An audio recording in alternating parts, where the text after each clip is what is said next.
कृष्ण भगवान की जय। अतः सफला एकादशी महात्म।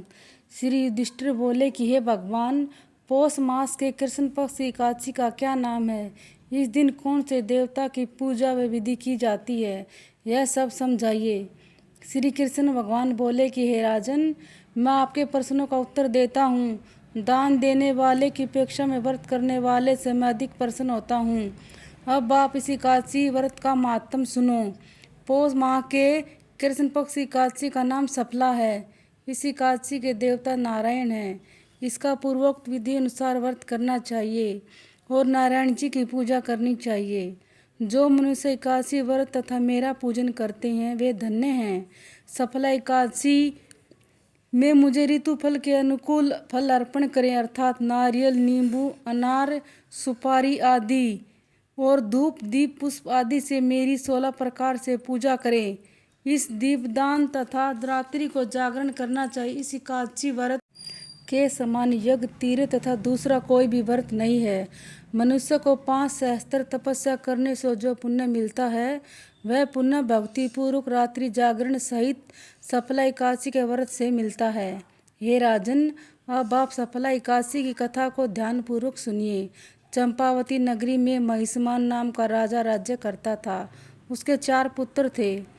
इन चारों पुत्रों में सबसे बड़ा लुम्पक राजा का पुत्र महापापी था। वह सदैव पर स्त्री गमन तथा वेश्याओं के साथ अपने पिता के धन को नष्ट किया करता था। वह देवता, ब्राह्मण, वैष्णव आदि की निंदा किया करता था। जब पिता को अपने बड़े पुत्र के बारे में समाचार ज्ञात हुआ तब उसने अपने राज्य से निकाल दिया। जब लुम्पक सबके द्वारा त्याग दिया गया तब वह विचार करने लगा कि अब मैं क्या करूं, कहाँ जाऊं। अंत में वह दिन में वन में रहने लगा और रात को अपने पिता की नगरी में चोरी तथा अन्य कुकर्म करने लगा।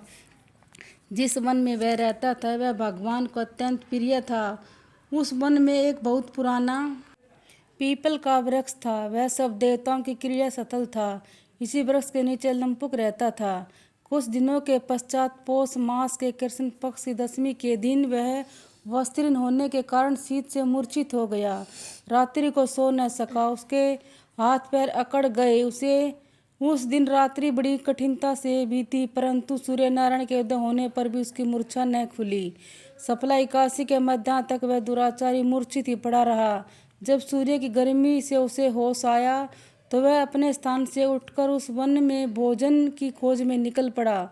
उस दिन वह जीवों को मारने में असमर्थ था, इसलिए जमीन पर गिरे हुए फलों को लेकर पीपल के वृक्ष के नीचे आया।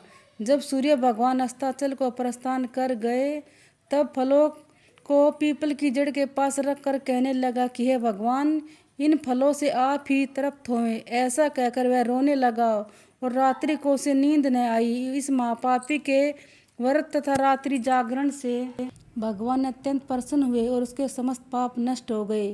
प्रातः एक दिव्य घोड़ा अनेकों सुंदर वस्त्रों से सजा उसके सामने आ खड़ा हो गया और आकाशवाणी हुई कि हे राजपुत्र, भगवान नारायण के प्रभाव से तेरे समस्त पाप नष्ट हो गए हैं। अब तू अपने पिता के पास जाकर राज्य प्राप्त कर। लुम्पक ने जब ऐसी आकाशवाणी सुनी तो वह अत्यंत प्रसन्न हुआ और हे भगवान, आपकी जय हो कहता हुआ सुंदर वस्त्रों को धारण कर अपने पिता के पास आया। उसने संपूर्ण कथा कह सुनाई और पिता ने अपना राज्य भार सौंप कर वन को रास्ता पकड़ लिया। अब लंपुक शास्त्रानुसार राज्य करने लगा। उसके स्त्री पुत्र आदि भी परम भक्त बन गए। वृद्धावस्था आने पर वह अपने पुत्र को गद्दी दे भगवान का भजन करने के लिए वन में चला गया और अंत में विष्णु लोक को गया। भक्ति पूर्वक जो मनुष्य इस एकादशी का व्रत करते हैं वे मुक्ति को पाते हैं। जो मनुष्य भक्ति पूर्वक सफला एकादशी का व्रत नहीं करते वे पूंछ और सींग से रहित पशु तुल्य हैं। सफला एकादशी के महात्म का पठन व श्रवण से अश्वमेध यज्ञ का फल मिलता है। ओम नमो भगवते वासुदेवाय। ओम नमो भगवते वासुदेवाय। ओम नमो भगवते वासुदेवाय।